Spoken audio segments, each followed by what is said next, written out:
আসসালামু আলাইকুম দর্শকবৃন্দ। আজকে কথা বলবো একজন ব্যক্তিকে নিয়ে, যিনি বিগত সরকারের শাসন আমলের সময় টকশোতে প্রচুর দেখা যেত। তিনি হচ্ছেন আর কেউ নয়, বিচারপতি শামসুদ্দিন চৌধুরী মানিক। তাকে আমরা গত 5ই আগস্ট আওয়ামী লীগ সরকারের পতনের আগে প্রচুর আমরা টকশোতে তাকে দেখেছি, রাগান্বিত হতে দেখেছি। রাজাকার ইস্যুটাকে সবচেয়ে বেশি ব্যবহার করেছেন হয়তো তিনি, প্রচুর ব্যবহার করতে দেখেছি। তো তিনি গত 23 আগস্ট বাংলাদেশ থেকে ভারতে পালিয়ে যাওয়ার সময় বর্ডার গার্ড বিজিবির দ্বারা গ্রেপ্তার হন। পরের দিন তাকে আসামিতে মামলা করে আসামি করা হয় এবং তাকে আদালতে তোলা হয়। এবং তিনি প্রায় অর্ধ কোটি টাকা নিয়ে বাংলাদেশ থেকে চলে যাওয়ার সময় তিনি এই প্রতারণার শিকারও হন, এমন তথ্য পাওয়া যায়। বিগত যে সরকার ছিল সেই সরকারের সর্বাত্মক সহযোগিতা করা বা গুণগান গাওয়া একজন ব্যক্তির মধ্যে শামসুদ্দিন চৌধুরী মানিক। তাকে আমরা প্রচুর ওই সরকারের পক্ষে কথা বলতে দেখেছি এবং রাজাকার ইস্যুটি নিয়ে কথা বলতে দেখেছি। এখন তিনি বর্তমানে সিলেটে একটি কারাগারে রয়েছেন। সেখানে তিনি আদালতে যেদিন হাজির করা হয়েছিল, তিনি তার উপরে মানুষের জনতার আক্রমণ লক্ষ্য করেছি। তো তাকে পরবর্তী তিনি অসুস্থ হয়ে পড়েন এবং হাসপাতালে নেওয়া হয়।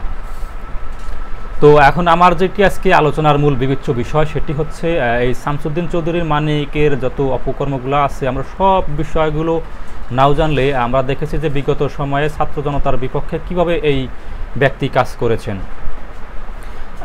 কিন্তু আমাদের যে ছাত্র জনতার যেটা বিপ্লব, সেটা আমি একজন কর্মী হিসেবে মনে করি যে এই বিপ্লবের একজন অংশীদার হিসেবে মনে করি যে আমরা আসলে ন্যায়ভিত্তিক সমাজ ব্যবস্থা বা ন্যায় বিচারমূলক সমাজ ব্যবস্থা চেয়েছি। সেই জায়গা থেকে শামসুদ্দিন চৌধুরী মানিকের বিরুদ্ধে অনেক অপরাধ বের হতে পারে, যেগুলা আসলে মামলার মাধ্যমে তাকে আইনের আওতায় এনে শাস্তি দেওয়া যেতে পারে। কিন্তু আমার একটা বিষয় জায়গায় মূলত খারাপ লেগেছে, যেই কারণে হচ্ছে যে আজকের এই টপিক্সটি আলোচনায় নিয়ে আসা, সেটি হচ্ছে যে শামসুদ্দিন চৌধুরী মানিকের উপরে ডিম নিক্ষেপ, তাকে জুতা নিক্ষেপ, তাকে হচ্ছে আদালত প্রাঙ্গণে তার গায়ে হাত দেওয়া, আক্রমণ করা, এই ঘটনাগুলো আসলে আমার সেই মাহমুদুর রহমান মান্নার উপরে যেভাবে আক্রমণ হয়েছিল আদালত প্রাঙ্গণে, সেই ঘটনাকেই মনে করিয়ে দেয়। এখন যেহেতু তার নামে মামলা হয়েছে, তিনি বিচারের অধীনে আছেন, তাকে শাস্তি দেওয়া হবে। কিন্তু দুর্ভাগ্যজনকভাবে তার গায়ে এই ধরনের আইন বহির্ভূত আঘাত করা হলো। এটা তার অপরাধ অসংখ্য আছে, কিন্তু এই জিনিসটা করা উচিত হয়নি বলে আমি মনে করি। কেননা তাহলে যদি তার গায়ে যদি আদালত প্রাঙ্গণে যদি আঘাত করাই যায়, জনতার দ্বারা যদি তাকে আঘাতই করা যায়, হাত তোলা যায়, তাহলে আর ন্যায় বিচার প্রতিষ্ঠিত হলো কিসের? তিনি তো বিচারে কাঠগড়ায় দাঁড়াবেন, সে যে অপরাধ করেছে তার পর্যাপ্ত শাস্তি পাবেন। তা আপনার যদি কোনো অভিযোগ থাকে তাহলে মামলা করেন। তাহলে আমার কথা হলো, তার গায়ে আপনারা হাত তুলছেন কেন? তাহলে তো বিগত স্বৈর শাসনের আমলে যারা হাত তুলেছিল, তাহলে সেটাও ঠিক আছে। সেটাকে আপনি কীভাবে পার্থক্য করবেন? আমি অন্তত পার্থক্য দেখি না। তো এখন আপনি হয়তো ভাবতে পারেন যে না, আমি হয়তো সে বিগত সরকারের পক্ষে বা ওই ধরনের লোকের পক্ষে সাফাই গাচ্ছি। না, মোটেই না। আমি বিগত ফ্যাসিস্ট সরকারের একজন কঠোর সমালোচক ছিলাম, বিভিন্ন সময় কথা বলেছি, বা হয়তো আপনাদের সাথে জনসম্মুখীভাবে এসে কথা বলা হয়নি, বা এখনও তাদেরকে প্রত্যক্ষ শাস্তি চাই এবং সেই সরকার যেন বাংলাদেশের বুকে আর ফিরে না আসতে পারে, সেটাও আমি চাই। কিন্তু সেটা অবশ্যই একটা সিস্টেমের মাধ্যমে, আইন নিজের হাতে তুলে নিয়ে না নিয়ে নয়। যে আপনি আমাদের দ্বারা যেন কোনো মানুষ দ্বারা যেন অন্য মানুষের উপর আঘাত করা না হয়। তাকে আপনার অভিযোগ থাকলে, আমি দেখেছি যে মোহাম্মদ রুবেল নামে যে ব্যক্তি হত্যা হয়েছিলেন আদাবরে, তার নামে তার বাবা যে মামলা করেছেন, সেখানেও এই মিস্টার শামসুদ্দিন চৌধুরী মানিক একজন আসামি, এবং তিনি প্রায় 156 জন লোককে আসামি করেছেন, যেখানে সাকিব আল হাসান ফেরদৌস রয়েছেন, এছাড়াও 4 থেকে 500 জন অজ্ঞাত ব্যক্তি রয়েছেন।